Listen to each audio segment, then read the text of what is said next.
In war, you don't kill a wounded soldier. The Deputy President Gachagua, he's a fellow soldier who is currently wounded. And I'm saddened today because this country have many pressing issues which are very painful, yeah? Like the Adani leasing of the port, the GMO food, our education system, which is a shamble, the SHAF, all those issues. We have debts, local, outside the country, and many other issues. Why are we here to impeach the Vice President who has no grounds? It is hot air and very opaque issues which were raised for the impeachment. He was condemned and hard. And you know, my brother, we are Africans. We cannot. Africans have never ever condemned somebody when they were sick. I mean, why the hurry? But we know that plans had already been made and the Deputy President had no chance in the Senate.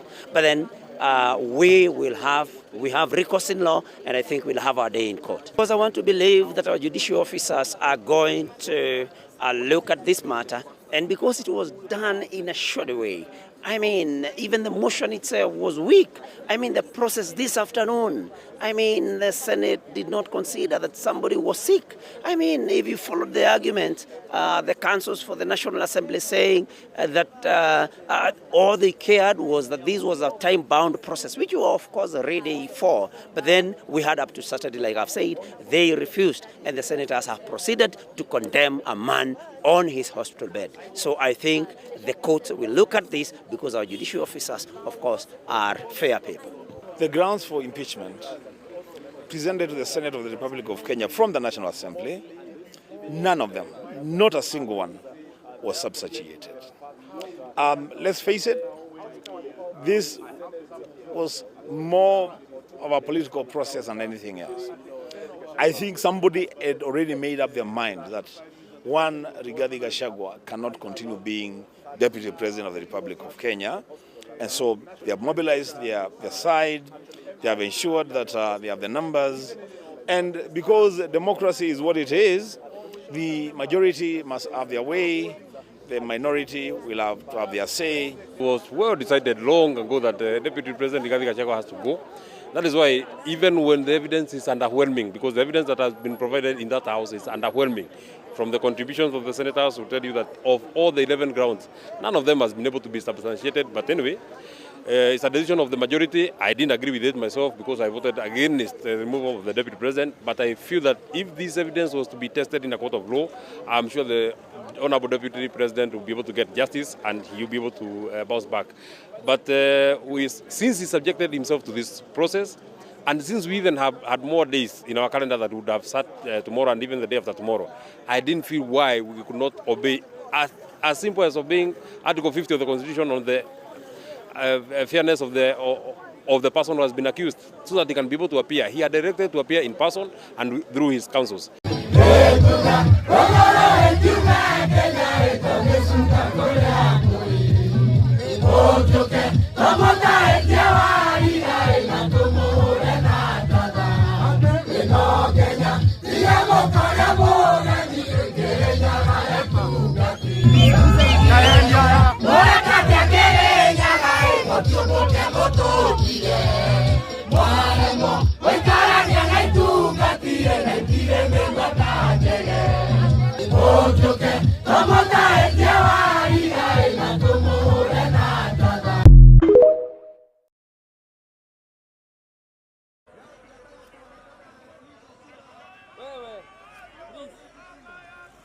If it's not Kindiki, me, I could not have voted out Gachagua.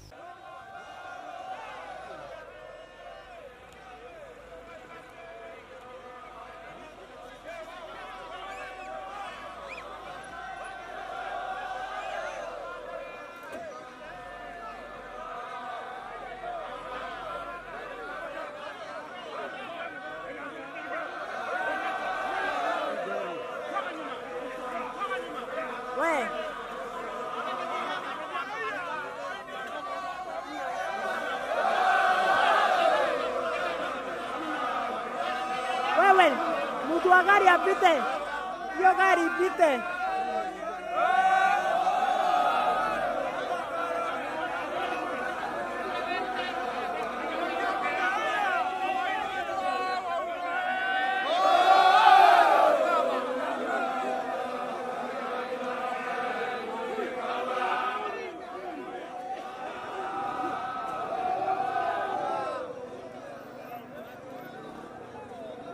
Ni wengi.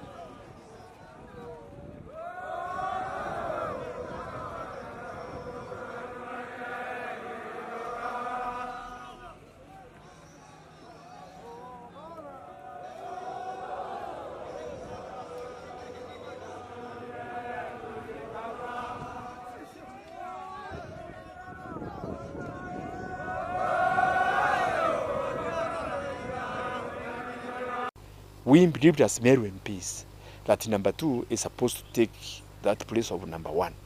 So we signed on strength that Kindiki is going to be appointed as NDP. But from the time we passed that impeachment, things are not as they were.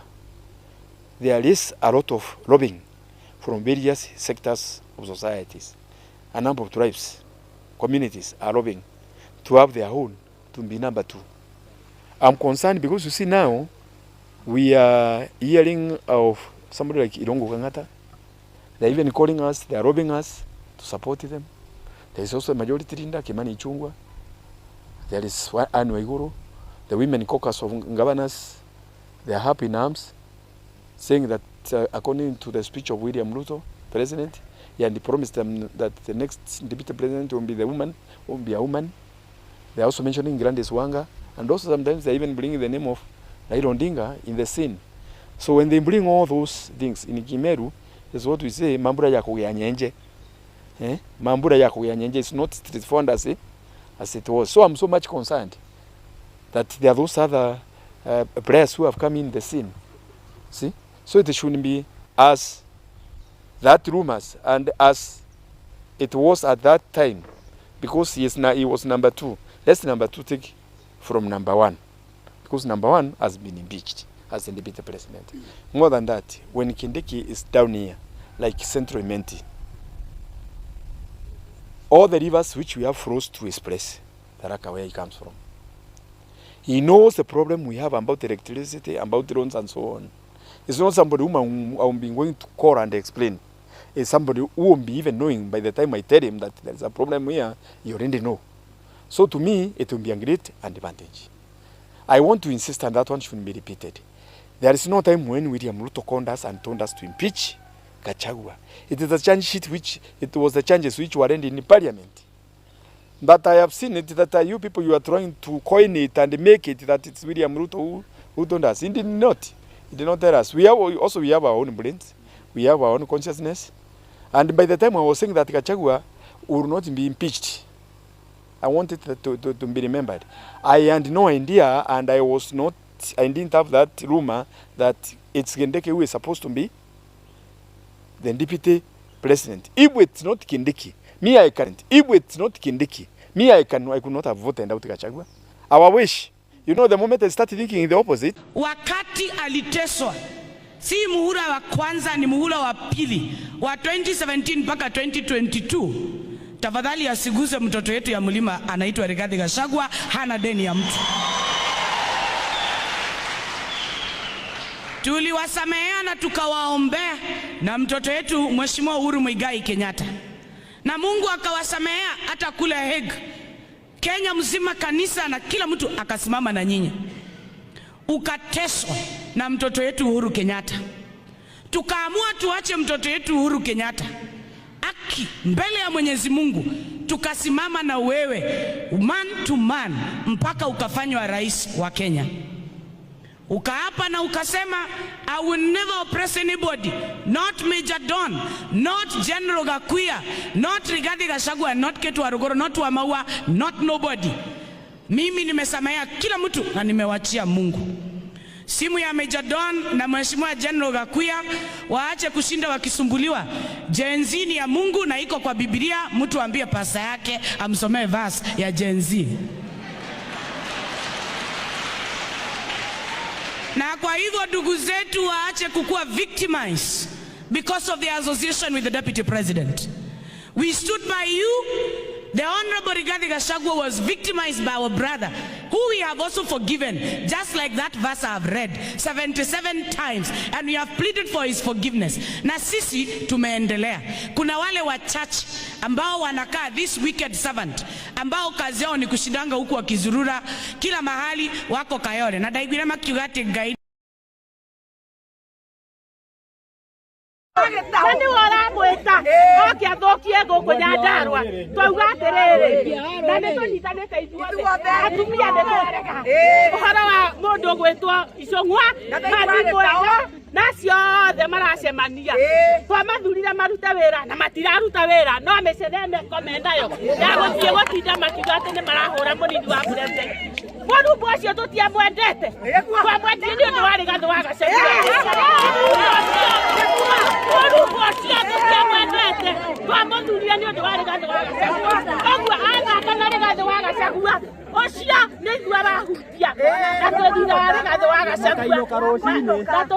tukamainokia manyitanĩte ũguo marorete ũguo ũguo maranyitana akiugaga atĩ nĩ marenda atĩ matikwenda atĩ mũndũ mũnini wa president makauga makanyitana na gũkũ magacemania nginya mũciĩ amwe marathire kũu memenyere muno tondu othe nĩ tũkũmainũkia twĩna gĩkeno tondu ũyũ witũ arĩ thutha wa Rigathi wa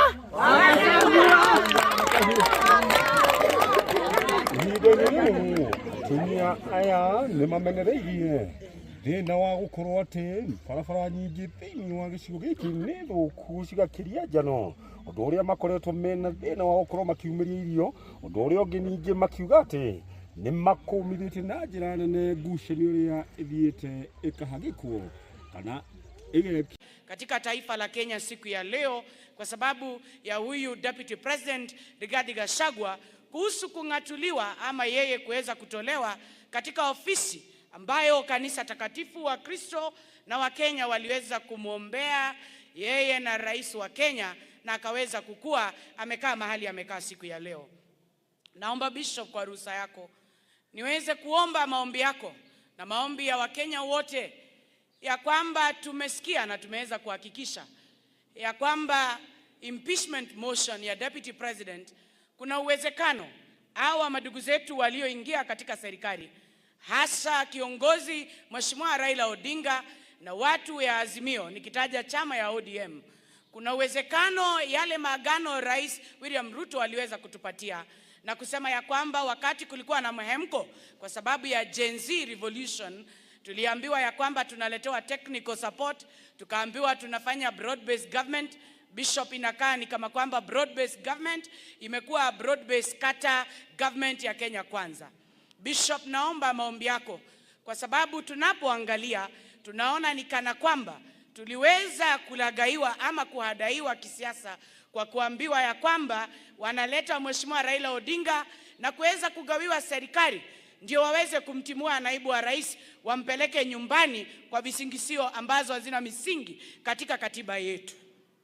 Hivyo Bishop, mimi nakuomba kuwa mwepesi wa kuuliza kanisa na pia wa Kristo wote tuweze kuomba, kwa sababu tunaona agenda ambayo iliderail second term government ya Uhuru Kenyatta na William Ruto kukuwa imejaa cheche za maneno na vita. Tunaona ile roho mbaya imeingia tena katika hii serikali. Your Excellency Deputy President, wewe ni mtoto wa madhabahu.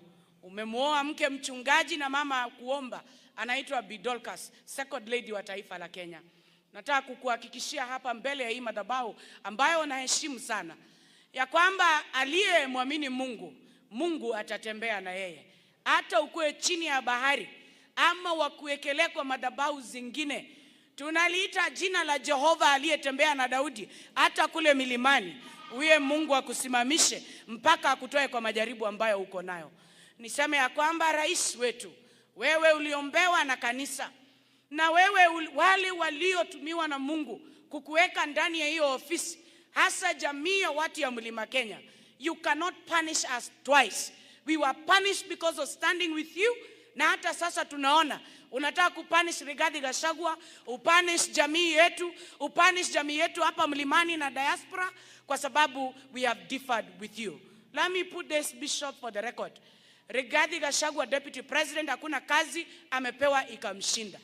Kazi ya kumaliza pombe alimaliza yote, mpaka tukaona mawaziri wengine wao ndio wanaenda kufungulia watoto wetu kwa mabaa. Shetani ashindwe. Amepatiwa kazi ya bonus ya majani chai. Bonus imeinuka. Kahawa imeinuka malipo yake. Madeni yetu imefutiliwa mbali. Kazi ya IBEC kwa interministerial coordination, hata county government kuzileta pamoja. Juzi niliona Kiambu vita imejaa, Bishop. Nimeona vita kwa governor wa Kericho. Huyu mzee Rigathi Gachagua mpaka hii county government ya Meru ameiweka pamoja. Kwa hivyo mimi nasema, wale hamtaki Rigathi, mtuambie ni madhabahu gani ingine ya kigeni mmejua?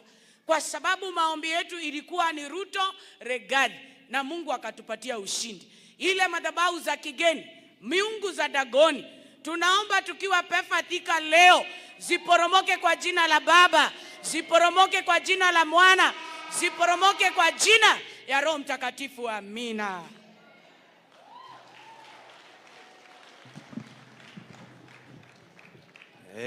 Leo tumekuja kuomba, na si tumeomba tukiombea Rigiji. Sinimuitie rafiki yetu ametoka kule Western akuje tu asalamie, na ni dakika moja tu, anaitwa Cleophas Malala.